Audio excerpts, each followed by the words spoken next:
Like a Hellcat.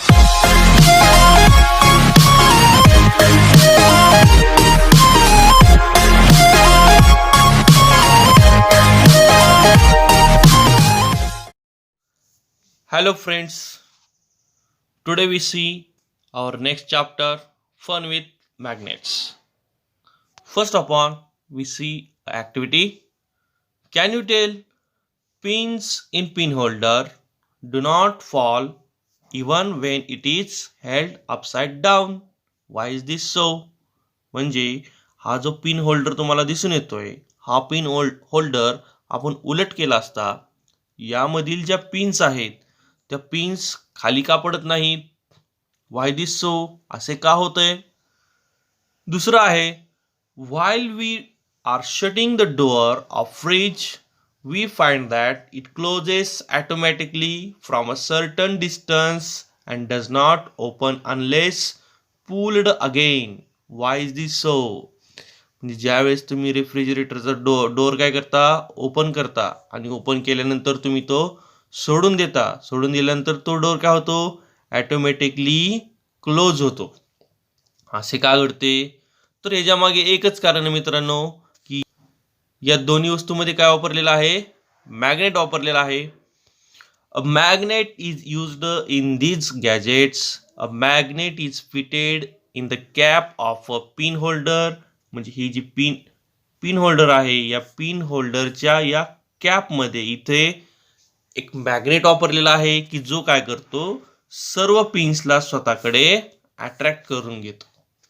आणि ही जी डोरची कडा आहे या डोरच्या कडेमध्ये मॅग्नेट वापरलेला आहे, त्यामुळे तो काय होतो, एक मॅग्नेट दुसऱ्या मॅग्नेटकडे आकर्षला जातो. Iron objects stick to a magnet. तुम्हाला तर माहित आहे की लोखंडी वस्तू ज्या आहेत त्या लोखंडी वस्तू काय होतात, मॅग्नेटकडे आकर्षल्या जात असतात. पुढे आपण पाहूयात, व्हॉट इज मॅग्नेट. मॅग्नेट म्हणजे काय? The material to which objects made from iron, nickel and cobalt etcetera. म्हणजे ज्या वस्तू आयर्न, निकेल आणि कोबाल्ट पासून बनलेल्या असतात त्या वस्तू काय होतात, मॅग्नेटकडे आकर्षल्या जातात. त्या वस्तू मॅग्नेटकडे आकर्षल्या जातात. This property of material is called magnetism. वस्तूच्या या गुणधर्मालाच काय म्हणतात, मॅग्नेटिझम असे म्हणतात. वस्तूच्या या गुणधर्माला चुंबकत्व असे म्हटले जाते. आता इथे आपण बघूयात, let's try this. Take a magnet from laboratory and bring it near various objects in your use. एक मॅग्नेट घ्या आणि तुमच्या दररोजच्या जीवनामधील काही वस्तू घ्या आणि त्याच्या जवळ काय करा, मॅग्नेट धरा. Which of them stick to the magnet. म्हणजे त्यापैकी कोणत्या वस्तू मॅग्नेटला चिटकल्या. What material is each of them made of. म्हणजे त्या वस्तू कोणत्या मटेरियल पासून बनल्या आहेत हे तुम्हाला त्यावरून लक्षात येईल. Classify the objects into two groups, those which stick to the magnet and those which do not. म्हणजे तुम्हाला इथं असं एक चार्ट बनवायचा मित्रांनो, की ज्यामध्ये एका बाजूला तुम्ही काय करू शकताय, मॅग्नेटिझम प्रॉपर्टी असलेले वस्तूंची नावे आणि इकडं नॉन मॅग्नेटिझम वस्तू असलेली नावे तुम्हाला लिहायची आहेत. तर बघूयात मग काय काय घेतलेलं आहे. इथे एक सँड वाळू, पीस ऑफ पेपर, सॉडस्ट म्हणजे लाकडी भुसा, आयर्न फिलिंग्स म्हणजे लोखंडी चुरा आणि काही पिन्स घेतलेल्या आहेत. आणि त्यावरून काय करायचं, आपल्याला मॅग्नेट पास करायचा आहे. ठीक आहे, तर बघूयात आपण काय होतंय. तर बघा मित्रांनो, इथे आहे आपल्याकडे एक मॅग्नेट, एक प्लास्टिकची वस्तू, एक पिन आणि एक स्टील सारखी दिसणारी वस्तू आहे, एक लाकडी वस्तू आहे आणि त्यासोबतच आपल्याकडे एक पेपर सुद्धा आहे. आता या वस्तूवरून आपण काय करणार आहोत, मॅग्नेट फिरवणार आहोत आणि कोणत्या वस्तू या मॅग्नेटकडे आकर्षल्या गेल्या आहात हे आपण पाहणार आहोत. तर बघूयात, आपण हा मॅग्नेट घेतलेला आहे. हा मॅग्नेट आपण या वस्तूच्या जवळ नेला तर या वस्तूला हा मॅग्नेट अट्रॅक्ट झालेला आहे का? तर तुम्हाला दिसून येत आहे की ही वस्तू मॅग्नेटकडे अट्रॅक्ट होत नाही. म्हणजे ही वस्तू जी आहे ती वस्तू कशापासून बनलेली आहे? ही एक प्लास्टिकची वस्तू आहे मित्रांनो, त्यामुळे ती काही मॅग्नेटकडे अट्रॅक्ट झाली का? नाही. पुढे आपण बघूयात, ही दुसरी वस्तू आहे. ही वस्तू बघा, इथे ही लोखंडी पट्टी आणि ती पिन या दोन्ही गोष्टी काय झालेल्या आहेत? या मॅग्नेटकडे अट्रॅक्ट झालेल्या आहेत. तर यावरून आपल्याला काय लक्षात येईल की ही वस्तू कशाची बनलेली आहे? आयर्न पासून बनलेली आहे. ही पिन सुद्धा काय होईल? ही पिन सुद्धा या मॅग्नेटकडे अट्रॅक्ट झालेली आहे. पुढे नेक्स्ट जो ऑब्जेक्ट आहे आपल्याकडे तो काय आहे? हा एक ब्रश आहे की जो कशाचा आहे? लाकडी बनलेला ब्रश आहे. तो ब्रश बघा, या ब्रशकडे ही लाकडी वस्तू या मॅग्नेटकडे आकर्षित झाली का? नाही. आणि हे पेपर सुद्धा आपण ज्यावेळेस मॅग्नेटच्या जवळ घेतलं त्यावेळेस हे बघा, यामधून मॅग्नेट बाहेर पडत आहे. याचा अर्थ काय? की काही ठराविकच वस्तू, जसे की ज्या वस्तू कशापासून बनलेल्या आहेत? आयर्न, कोबाल्ट आणि निकेल यापासून बनलेल्या वस्तूच फक्त मॅग्नेटकडे आकर्षल्या जातात, बाकीच्या आकर्षल्या जात नाहीत.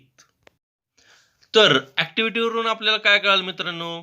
The material that stick to a magnet are called magnetic material. म्हणजे ज्या वस्तू काय होतात? मॅग्नेटकडे आकर्षित होतात त्यांना आपण कसल्या वस्तू म्हणतो? मॅग्नेटिक वस्तू, म्हणजे चुंबकत्व असलेल्या वस्तू. आणि त्याच प्रकारे while those that do not stick to magnet are called non magnetic material. म्हणजे ज्या वस्तू मॅग्नेटकडे आकर्षित होत नाहीत त्यांना आपण म्हणतो non magnetic materials. The metals iron, cobalt, nickel are magnetic material. म्हणजे फक्त आयर्न, कोबाल्ट आणि निकेल हेच मॅग्नेटिक मटेरियल आहे. इन द पास्ट, भूतकाळी काय झालेलं आहे? काय घडून गेलेलं आहे? There is a legend about the discovery of magnets. म्हणजे एक असं भाकीत आहे. कशाच्या बाबतीत? मॅग्नेटच्या बाबतीत. It is said that a shepherd named Magnes lived in Greece. म्हणजे एक शेपर्ड होता की जो कुठे राहत होता? ग्रीसमध्ये राहत होता. Once while his sheep were grazing. म्हणजे तो त्याच्या मेंढ्यांना घेऊन ज्यावेळेस चरण्यासाठी जंगलामध्ये घेऊन गेलता, he sat down on a big rock. म्हणजे तो एका मोठ्या दगडावरती बसलेला होता. What a surprise he got when he try to get up. म्हणजे ज्यावेळेस त्याने त्या दगडावरून उठण्याचा प्रयत्न केला त्यावेळेस तो सरप्राईज झाला. काय सरप्राईज भेटला त्याला? His stuff and his shoes were stuck to the rock. म्हणजे त्याच्याकडे असणारी जी काठी आहे आणि ते जे शूज आहेत ते काय झाले? ते त्या दगडाला चिटकून बसले. He had to use great force pull himself away from the rock. म्हणजे त्याने त्या दगडापासून बाजूला होण्याचा खूप प्रयत्न केला. He realised that what had happened was because of the iron ferrule on his stuff and iron nails on his shoes. म्हणजे त्याच्या काय लक्षात आलं की आपण या दगडापासून का लांब होत नाहीयेत? कारण की त्याच्या काठीला जे लोखंडी वस्तू आहे आणि त्याच्या शूजला जे लोखंडी खिळे आहेत ते काय झालेले आहेत? त्या दगडाला चिटकून बसलेले आहेत. However other rocks did not stick to his shoes or stop. मग त्याला थोडं जिज्ञासा त्याच्या मनामध्ये जागृत झाली की त्याने काय केलं? दुसऱ्या दगडाला सुद्धा त्याचे शूज चिटकून राहत आहेत का हे पाहिलं. तर दुसऱ्या दगडांना काय झालेले आहेत? त्याचे शूज चिटकून राहिलेले नाहीत. Later he showed the rock everybody. म्हणजे त्याने ते रॉक काय केलेलं आहे? प्रत्येकाला दाखवलं. The rock was named magnetite after Magnes. म्हणजे त्या दगडाला नंतर मॅग्नेटाइट असं म्हणलं गेलेलं आहे. मॅग्नीजच्या नावावरून त्याला मॅग्नेटाइट असं म्हणलेलं गेलेलं आहे. Magnetite is a natural magnet. Magnetite हे काय आहे? नैसर्गिक चुंबकत्व आहे. It is possible that the name magnet came from Magnesia. म्हणजे मॅग्नेट हे जे नाव आहे ते मॅग्नेशिया नावावरून आलेलं आहे.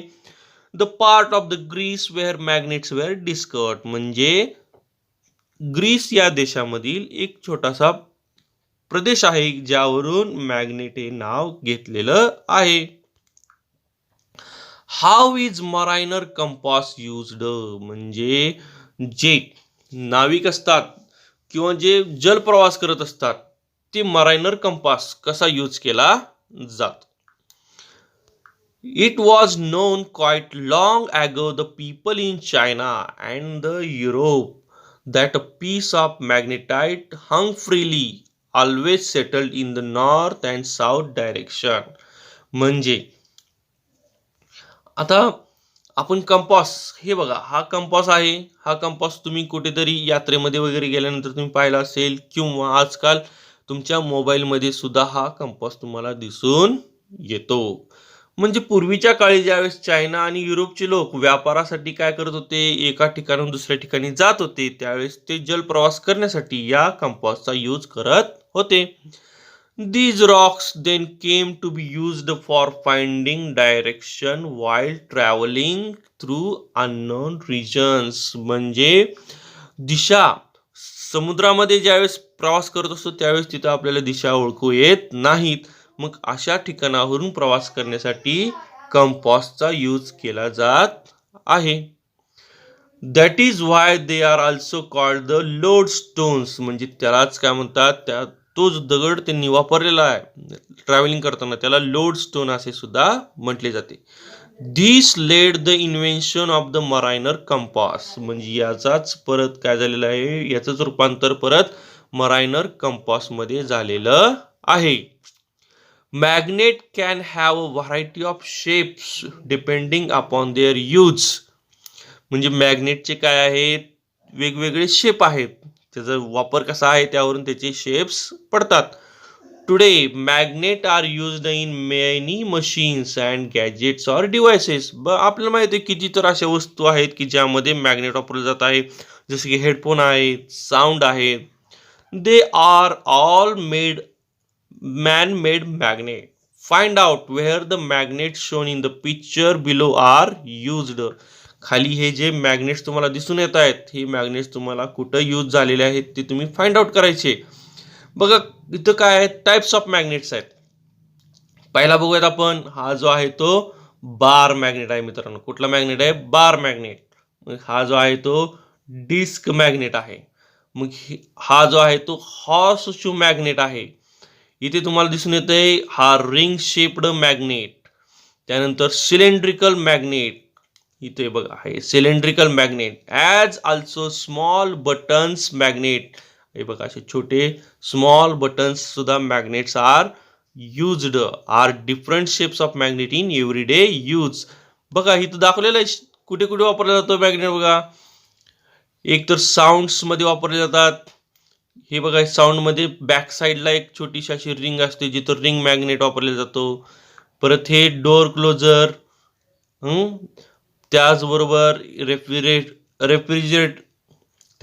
रेफ्रिजरेटर मध्ये सुद्धा मॅग्नेट वापरतात. मग हा मॅग्नेटिक कंपास असू दे किंवा हे काय आहे, अशा प्रकारचे वेगवेगळ्या वस्तूमध्ये काय केले जाते, मॅग्नेट्स वापरले जातात.